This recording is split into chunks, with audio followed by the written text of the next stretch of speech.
Nityanandam, Nityandarudras. Dans ce vidéo aujourd'hui, merci de vous connecter. Dans ce vidéo aujourd'hui, je voulais parler un peu de Paramashiva, de la description du Seigneur dans les Védas et dans les Agamas, dans les écritures sacrées du Sanatana Hindu Dharma. Donc, Swamiji nous dit, bon, on est habitué à entendre le Créateur, celui qui maintient et celui qui détruit. Donc ces trois dimensions, ce sont les dimensions du Seigneur dont on est facilement conscient.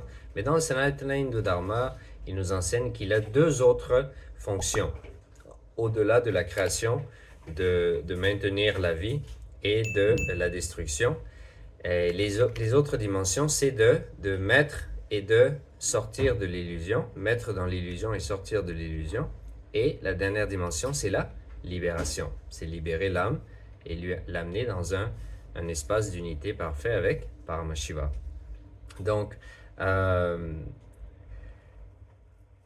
Paramashiva, il est tout-puissant, il est omniprésent, omniscient, omnipotent. D'ailleurs, dans certaines de ses formes, quand on le visualise, il a 50 bras. 50 bras, ça veut dire qu'il est omnipotent, parce que les bras, c'est ce qui donne le pouvoir à l'homme. Il est tout puissant.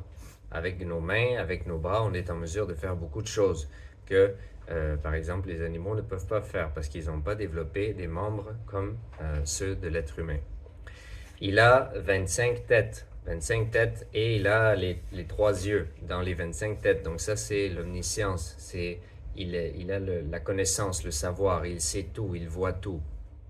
Et puis, il y a l'omniprésence. Il est partout en même temps. Donc, parce qu'il est omniscient, omnipotent, omniprésent, le Sanatana Hindu Dharma, Swamiji, par le biais du Kailasa, nous enseigne que il peut prendre toutes sortes de formes à n'importe quel moment. Certaines formes sont pour court terme, certaines formes c'est long terme. Il peut se manifester dans une roche, à travers une roche. Il peut se manifester dans un arbre, dans un animal, dans un être humain.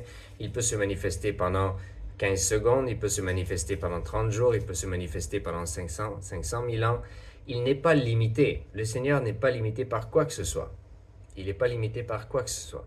Donc, c'est pour ça qu'il faut toujours être ouvert. Il faut savoir que le Seigneur peut se manifester sous n'importe quelle forme, à n'importe quel moment.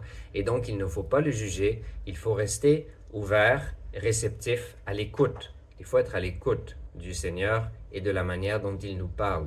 Parce qu'il nous parle constamment de différentes manières. Mais il faut être à l'écoute du Seigneur. Une des raisons d'ailleurs pourquoi dans la tradition, il y a toujours cette relation du maître à disciple, maître à disciple, maître à disciple à travers les générations. C'est parce que quand Paramashiva se manifeste par le biais du gourou, quand il se manifeste dans le maître, c'est beaucoup plus facile d'apprendre. Parce que le maître, puisqu'il est dans un corps humain, il parle un langage qu'on comprend et donc il est beaucoup plus facile de transmettre le savoir et de transmettre l'expérience. Quand le Seigneur parle par d'autres formes, par le biais de d'autres formes, c'est beaucoup plus subtil et donc il faut être beaucoup plus connecté, il faut être beaucoup plus à l'écoute de son message. Et malheureusement, dans le corps humain, un des problèmes qu'on a, c'est que nos 5 sens, ils se dispersent très facilement et ils créent beaucoup de distractions pour nous et donc on perd l'écoute avec le Seigneur. D'ailleurs, dans la tradition, pourquoi on porte ces boucles d'oreilles quand on reçoit l'initiation, c'est l'écoute. Ça veut dire qu'on est initié à apprendre à écouter.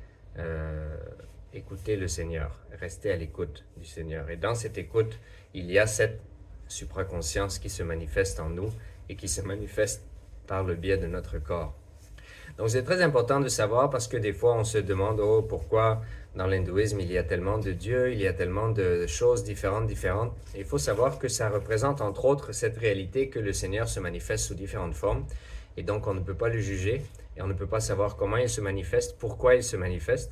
Seul lui le sait et les personnes pour qui il se manifeste, seulement lui et ces personnes savent qu'est-ce qui se passe et pourquoi.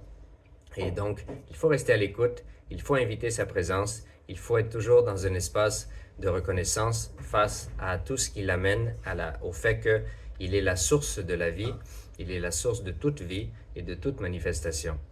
Et donc, je voulais brièvement introduire ce concept parce que surtout, quand on n'est pas familier à l'hindouisme, initialement, on peut être dérouté parce que c'est très c'est très vaste, c'est très riche. Donc le Seigneur, des fois, il n'est pas manifesté, des fois, il est manifesté. Quand il se manifeste, il peut se manifester sous différentes formes pendant différentes périodes de temps. Et donc, encore une fois, toujours rester à l'écoute. Il faut rester l'observateur de l'observateur, le témoin du témoin, le sakshi du sakshi. Ceci étant dit, merci beaucoup, abonnez-vous, je vous vois dans la prochaine vidéo. Om Nityananda Paramashivoham, Nityanandam. Har Har Mahadev.